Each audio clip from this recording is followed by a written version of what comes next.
Buttercups!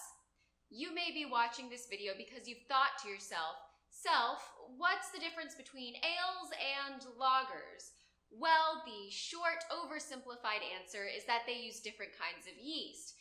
But the truth is, much like my former relationship status on Facebook when I was single but didn't want internet strangers hitting on me, it's complicated. Yeast can have a huge impact on a beer's flavor profile because it's the last step in the brewing process before the beer is packaged. There are two main families of brewer's yeast, which both have intimidating scientific names that I'm not going to try to pronounce here. But the first is ale yeast, which predominantly produces ales, and the second is lager yeast, which, you guessed it, produces lagers. Ale yeast likes warm temperatures, works quickly, and does most of the fermenting at the top of the vessel. Lager yeast likes cooler temperatures, works a little more slowly, and does most of the fermenting at the bottom of the vessel. Okay, Emily, you may be saying aloud to your screen, well, this technical information is all well and good, but I don't brew beer, I just drink it, so how does that affect me? Well, first of all, it was rude of you to interrupt me. Second of all, it does affect you because the different kinds of yeast do different things to the taste of beer. Ale yeast usually adds a lot of flavor to the beer. It's most known for contributing fruity flavors like banana or spicy flavors like white pepper. Lager yeast, on the other hand, doesn't add too much flavor to the beer. It tends to showcase the other ingredients, the malt, the hops, and the water.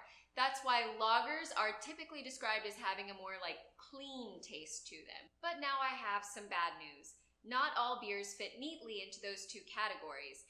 Take Kolsch beer, for instance. It uses that top fermenting ale yeast, but at cold lager-like temperatures. And the inverse is true for some American beers like cream ale, for instance. It uses the bottom fermenting lager yeast, but at warm ale-like temperatures. However, it should be noted that cream ale seems to self-identify as an ale, and I think we should all respect that.